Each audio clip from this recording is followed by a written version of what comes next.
Halo Sobat Easy Stock, ketemu kita lagi. Kita membahas perusahaan yang mau IPO lagi. Ini perusahaan real estate ya. PT-nya Citra Buana Prasida, kodenya CPBE. Properti ini dia berlokasi di daerah Jawa Barat, yaitu di tepatnya Kota Bandung. Dia ada beberapa kawasan seperti Pascal Hyper Square. Ini one stop living terbaik katanya. Oke. Terus ada shopping center, food market, fasilitasnya ya, gitu ya. Oke, di sini juga ada ininya, websitenya. Silahkan Anda pelajarin di Hyper Square, Pascal Hyper Square. Oke, sini. Oke, kita nanti mau bongkar ininya ya, IPO-nya, prospektusnya. Kita dulu. Ini offering price-nya berapa sih? Book building-nya ini sampai akhir tahun, sampai 23 Desember. IPO-nya kira-kira 150 lah, ya. 150, underwriter-nya Pendant Sekuritas.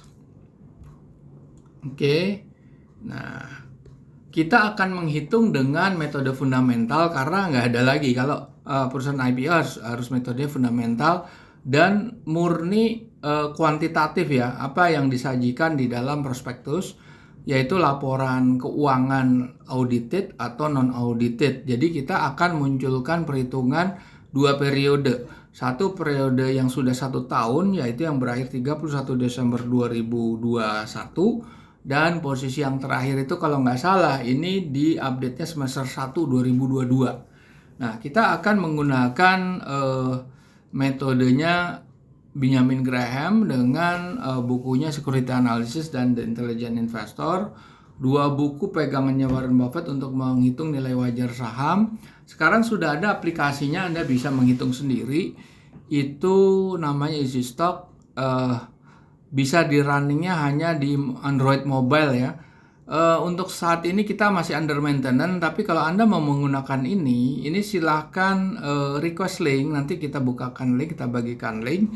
Ini ada 826 saham yang listed di bursa, sudah ada terakomodir di dalam aplikasi ini yang akan menunjukkan perbandingan harga pasar suatu saham saat ini, yaitu kemarin ya, bukan per hari ini karena tidak real time ya, dengan nilai wajar tertinggi dan terendah.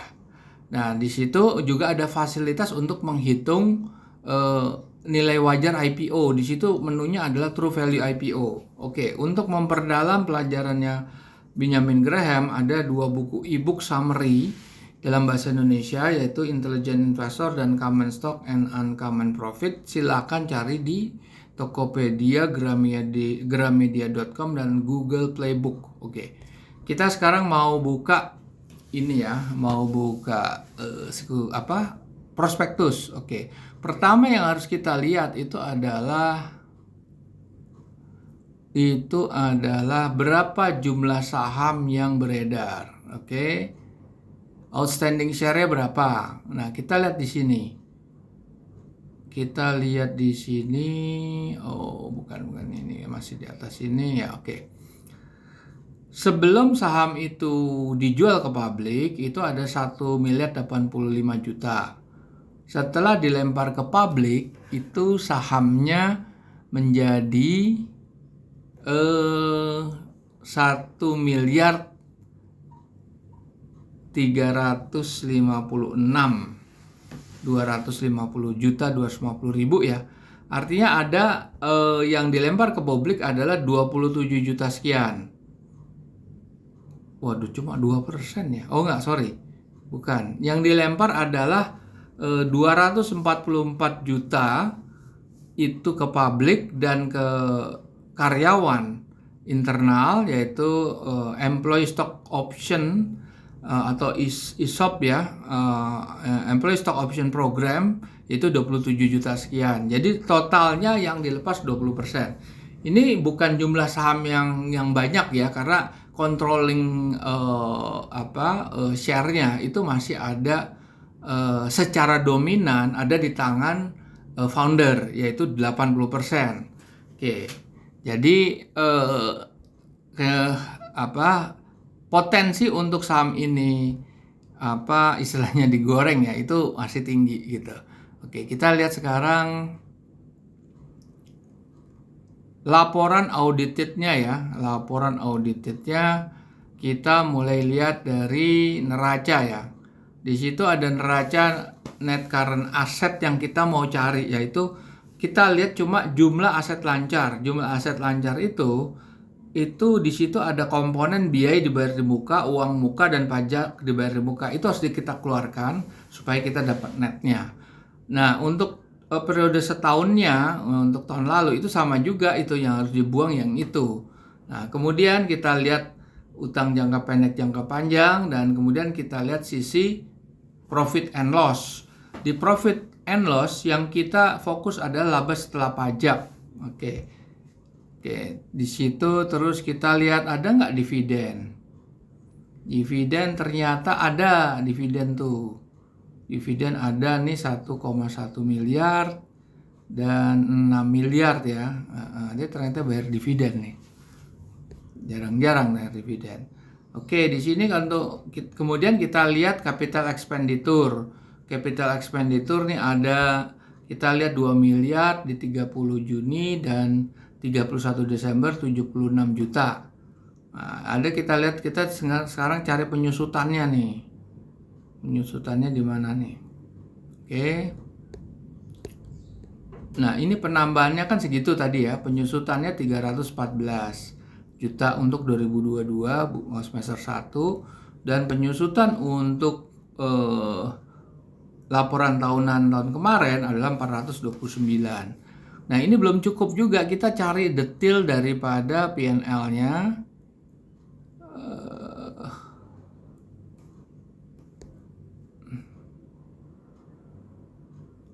Oke. Nah, ini nih kita cari di sini.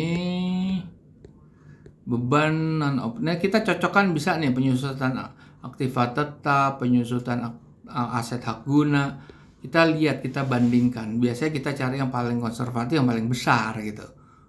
Nah, ini juga kita lihat di mana di sini pendapatan lain-lain. Ini banyak sekali nih di sini. Kita cari yang non recurring ya, yang berasal bukan dari core business ya. Kita cari aja di sini kalau ada nih. Kalau nggak ada ya kita kosongkan gitu, emang nggak ada.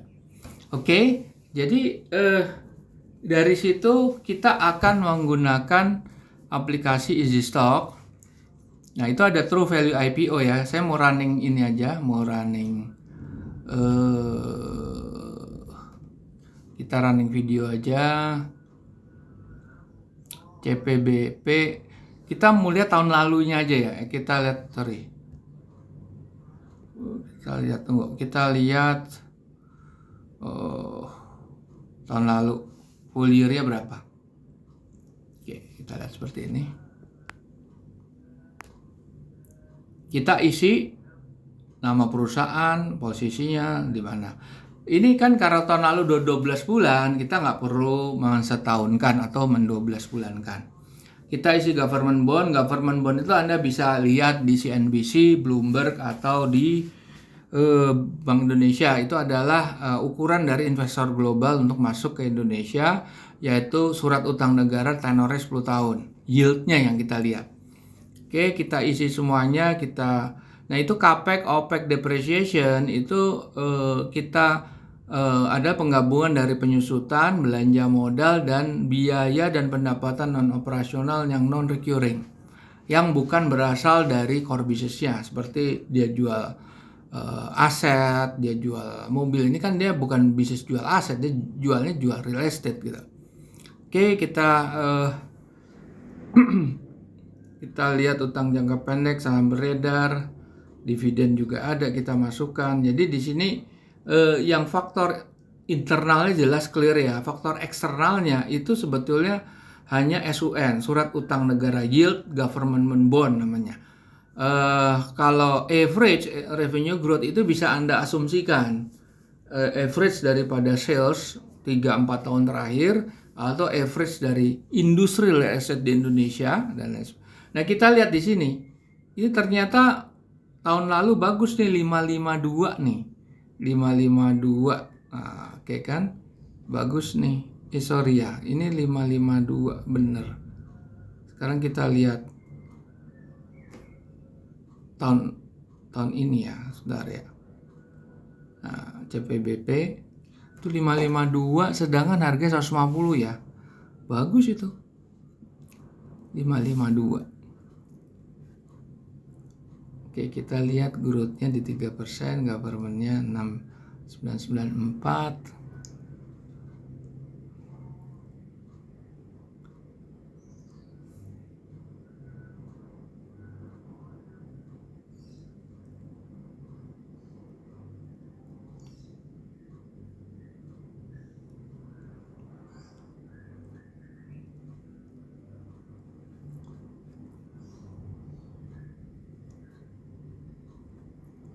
Oke.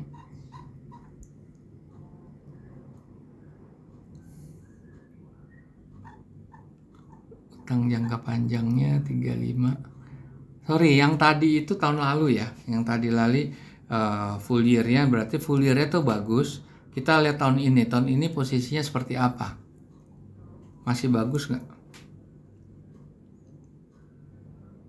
Sama yang beredar. Ya. Ini adalah Q2 ya, semester 1 ini. Semester 1 dia ada dividen, ada dia tuh dividen 6 miliar kalau nggak salah.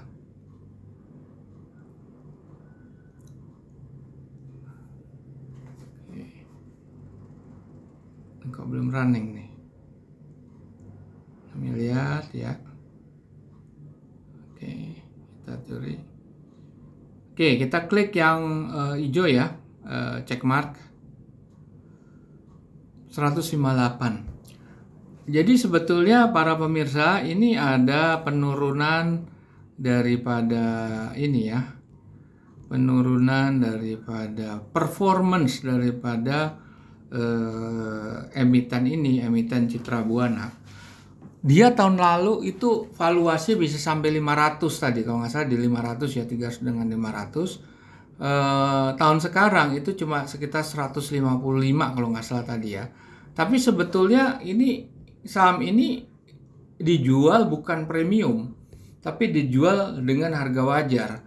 Memang kalau terjadi penurunan daripada industri real estate benar, karena saat ini kan kenaikan suku bunga, inflasi, dan mungkin tahun lalu itu bagus karena saat orang masih menahan diri karena pandemi. Begitu pandemi berakhir atau menurun atau landai, sekarang kan pandemi udah 1 tahun, udah cukup melandai lah, udah dibilang almost disappear lah gitu ya, ininya pandemi. Jadi mereka mulai belanja di tahun lalu karena mereka udah spend istilahnya daily life itu di rumah.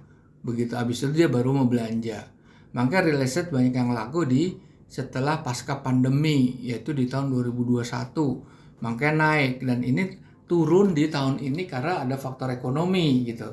Jadi silahkan Anda renungkan sendiri, Anda mau analisa lebih dalam silakan, tapi yang perlu diingat di sini non disclaimer adalah meskipun harga ini bukan harga premium, unlike most IPO proposal, semua rata-rata premium harganya karena dia harus spending banyak dana ya untuk underwriter, untuk pajak dan lain sebagai promosi, tetapi tidak menjamin apa yang terjadi besok di market.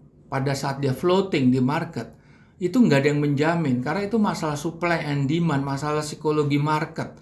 Jadi yang menentukan adalah tinggi rendahnya supply and demand. Kalau makin supply-nya sedikit, demand-nya banyak, otomatis naik. Itu yang disebut oversubscribe. Oversubscribe itu kan berarti demand-nya banyak, supply-nya sedikit, itu naik. Bisa juga terjadi waktu Anda pesan IPO, misalnya Anda pesan 10 juta, ternyata dapatnya cuma 500.000. Secara logika itu oversubscribe. Jadi barang ini sangat laku gitu kan, artinya kemungkinan besarnya pasti naik kan di pasar sekundernya. Tapi itu teori, itu tidak selalu harus begitu. Karena balik lagi di sini kita tidak bisa menebak sama sekali. Anda bisa cek di video Lo Keng Hong, dulu dia pemain IPO, banyak yang gagal dia. Oke, kita jumpa lagi di video berikutnya.